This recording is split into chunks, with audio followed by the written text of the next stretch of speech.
Elevator চ্যানেলে আমি তোমাদেরকে ওয়েলকাম জানাচ্ছি। এখন আমাদের হায়ার সেকেন্ডারি পরীক্ষা চলছে 10+2 এবং মানে ওয়েস্ট বেঙ্গল বোর্ড, দিল্লি বোর্ডের পরীক্ষাগুলো চলছে। তো যারা হায়ার সেকেন্ডারি পরীক্ষার এবার স্টুডেন্ট, তাদের কিন্তু এবার মানে গ্র্যাজুয়েশনে তারা কি সাবজেক্ট নিয়ে পড়বে, কোন কোর্সের ওপর গ্র্যাজুয়েশন করবে, এটা কিন্তু একটা খুব ভাইটাল ডিসিশন। তো এমত অবস্থায় এখন এটা গার্জিয়ানদের মধ্যেও কিন্তু একটা খুব প্রচলিত বিষয় এখন। তো আজকে আমরা বিবিএ কোর্সটা নিয়ে আলোচনা করব এবং বিবিএ আমরা এখানে যেহেতু সেমিস্টারটা পড়াই, টিউশন পড়াই, তো এই বিবিএ কোর্স নিয়ে আলোচনার জন্য আজকে আমাদের মধ্যে উপস্থিত আছেন মিস্টার সৌভিক দত্ত। আপনাকে ওয়েলকাম জানাচ্ছি। বিবিএ কোর্সটা অনেকে, যেটা আমরা দেখেছি, গার্জিয়ানরা আমাদের কাছে পরবর্তীকালে আফসোস করেছে, না বুঝে একটা কলেজে ঢুকে মানে অ্যাডমিশন নিয়ে নিচ্ছে, তারপর দেখছে অনেক রকমের লুফোলস আছে, হিডেন ট্রুথ আছে। তো বিবিএ যদি সত্যিকারের পড়তে হয়, কোন কোন দিকগুলো খুব খতিয়ে দেখা উচিত, নজর দেওয়া উচিত? প্রথম কথা, যারা ক্লাস 12 দেওয়ার পর মনে করছো যে বিবিএ করবে, এবং যারা এই ভিডিওটা দেখছো, তোমরা যদি স্টুডেন্ট হও বা যারা গার্জেনরা দেখছেন তাদেরকেও বলছি, বিবিএ আমাদের বেসিক্যালি ওয়েস্ট বেঙ্গল, পশ্চিমবঙ্গ নিয়ে আমি কথা বলছি, যেহেতু আমাদের এলিভেটর এডুকেশনটা সারা পশ্চিমবঙ্গে আমরা ম্যানেজমেন্টের, আইটি এবং ইঞ্জিনিয়ারিংয়ের সাপোর্টগুলো দিয়ে থাকি, মানে পড়ানো প্লাস অ্যাডমিশন গাইডেন্সগুলো। সেক্ষেত্রে আমি বলতে পারি, দেখুন, আমাদের পশ্চিমবঙ্গে ম্যাকআউটের আন্ডারেই কিন্তু অ্যাফিলিয়েটেড কলেজগুলো ম্যাক্সিমাম আছে যেগুলো বিবিএ করায়, এবং এই ম্যাকআউট ইউনিভার্সিটি থেকে বিবিএ করাতে গেলে আপনাকে একটা বিবিএ এর এন্ট্রান্স এক্সাম হয়, যেটার নাম হচ্ছে সিইটি। তো এই সিইটি বা সেট, এটা আপনাকে অ্যাপিয়ার করতে হবে স্টুডেন্টদের, এটা মাস্ট ম্যান্ডেটরি। এবং করার পর একটা স্কোর আসবে, এই স্কোরটা নিয়ে আপনি কলেজগুলোয় অ্যাপিল করতে পারেন, যে বা অ্যাডমিশন করাতে পারেন, তাতে কোনো অসুবিধে নেই। কিন্তু এই যে এক্সামটা সিইটি বললাম, এটা অবশ্যই ম্যাকআউট কন্ডাক্ট করে এবং মোটামুটি মে জুন মাসেই হয়।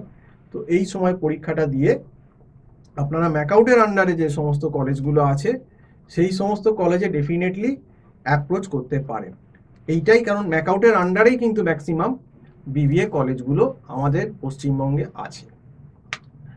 এরপর যদি ম্যাকআউটের পর আমাদের ক্যালকাটা ইউনিভার্সিটির আন্ডারেও কিছু কলেজ আছে, সেগুলো সংখ্যাটা কম। যেমন আমি যতদূর জানি, যেমন আপনার স্কটিশ কলেজে ক্যালকাটা ইউনিভার্সিটি বিবিএ পড়ায়, আশুতোষ কলেজে পড়ানো হতো, এখন এক্স্যাক্টলি হয়তো পড়ানো হয়, আমি পুরোপুরি বলতে পারছি না, কিন্তু আশুতোষ কলেজেও বিবিএ পড়ানো হতো। এরকম 3-4-5টা কলেজে ক্যালকাটা ইউনিভার্সিটির আন্ডারে কিন্তু বিবিএ পড়ায়, তবে সিটটা ম্যাকআউটের থেকে অনেক কম।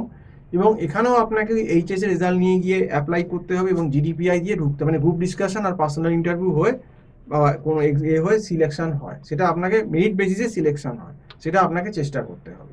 তবে কম্পারেটিভলি যেহেতু ক্যালকাটা ইউনিভার্সিটির সিটটা খুব লিমিটেড, সেই তুলনায় আমাদের ম্যাকআউটে হোল পশ্চিমবঙ্গে, শুধুমাত্র কলকাতা, হোল ওয়েস্ট বেঙ্গলেই ম্যাকআউটের কলেজ আছে, সেখানে কিন্তু বিবিএ করানো হয়। তো সেই ফেসিলিটিটা কিন্তু ম্যাকআউটে আছে। হ্যাঁ, ম্যাকআউটের আন্ডারে যে অ্যাফিলিয়েটেড কলেজগুলো, তাদের কোর্স ফিস একটু বেশি, কারণ এখন বিবিএ মোটামুটি 4 বছর, আগে 4 বছর, আগে ছিল 3 বছর, এখন বিবিএ অনার্স 4 বছর করে দিয়েছে। কাজেই সেমিস্টার যেহেতু বেড়ে গেছে, এখন আগে ছিল যেমন 3 বছরে 6টা সেমিস্টার, এখন হয়ে গেছে 4 বছরে 8টা সেমিস্টার, সেই জন্য কিন্তু কোর্স ফিসও বেড়েছে।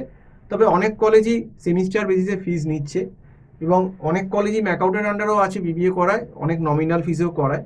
সেগুলো যদি আপনি জানতে চান, একটা দুটো নাম না হয় আমরাও আপনাকে সাজেস্ট করতে পারি, যাদের একটু ফিনান্সিয়াল প্রবলেম আছে। তবে সিইউতেও ফিসটা অনেকটা কম, কিন্তু সিইউ বিবিএ অনেক বেশি টাফ পাস করা। খুব ভালো স্টুডেন্ট না হলে আমি রেকমেন্ড করবো না সিইউ। যারা একটু ফাঁকিবাজ, তাদের পক্ষে সিইউ কিন্তু ভালো হবে না, কারণ সেখানে কিন্তু সাপ্লি হয়ে যাবে। এবং সিইউতে সিটটাও অনেক কম, পাওয়াটাও খুব চাপ। আপনাকে জিডিপিআই বা আপনার ছেলের বা মেয়ের কীরকম নম্বর, সেই বেসিসে কিন্তু আপনার ক্যালকাটা ইউনিভার্সিটি ইন্টারভিউ নিয়ে কিন্তু ভর্তি নেয়, ডিসকাশন বসে, সেক্ষেত্রে কিন্তু সিইউ টাফ হয়ে যাবে। এবং আরও কিছু ইউনিভার্সিটি আছে যেগুলো অটোনোমাস ইউনিভার্সিটি, সেখান থেকে এখন বিবিএ হচ্ছে, যেমন টেকনো ইউনিভার্সিটি আছে, আরও কতগুলো যেগুলো প্রাইভেট ইউনিভার্সিটি আর কি, তার আন্ডারও যেমন আইএম এর এখন বিবিএ হচ্ছে, অটোনোমাস হয়ে গেছে আইএম। তো এই জায়গাগুলো থেকেও আপনারা বিবিএ করতে পারেন। তবে আমি একটা কথাই সাজেস্ট করব, যে অটোনোমাস বা প্রাইভেট ইউনিভার্সিটি থেকে, যেহেতু ম্যাকআউট যেমন স্টেট ইউনিভার্সিটি, আমাদের রাজ্য সরকার ইউনিভার্সিটি, এটা হচ্ছে স্টেট ইউনিভার্সিটি হচ্ছে, এইরকম স্টেট ইউনিভার্সিটি থেকে বিবিএ করাটাই ভালো। বা ক্যালকাটা ইউনিভার্সিটি, দামটা বেশি আর কি, একটু বলতে পারি, এবং খরচাটা কম্পারেটিভলি কম, কারণ অটোনোমাস ইউনিভার্সিটিগুলোর বিবিএর খরচা কিন্তু এখন অনেক বেশি, আমরা যেটা দেখতে পাচ্ছি। হ্যাঁ, সেই যে আপনি টেকনো ইউনিভার্সিটি যান বা আপনি ইউএম এখানে যান বা আইএম ইউনিভার্সিটি যান, তো এইগুলোর খরচা অনেক বেশি। টেকনো ইউনিভার্সিটি বললাম, বা এখন দেখবেন জিআইএসও তো বোধহয় ইউনিভার্সিটি হয়ে গেছে।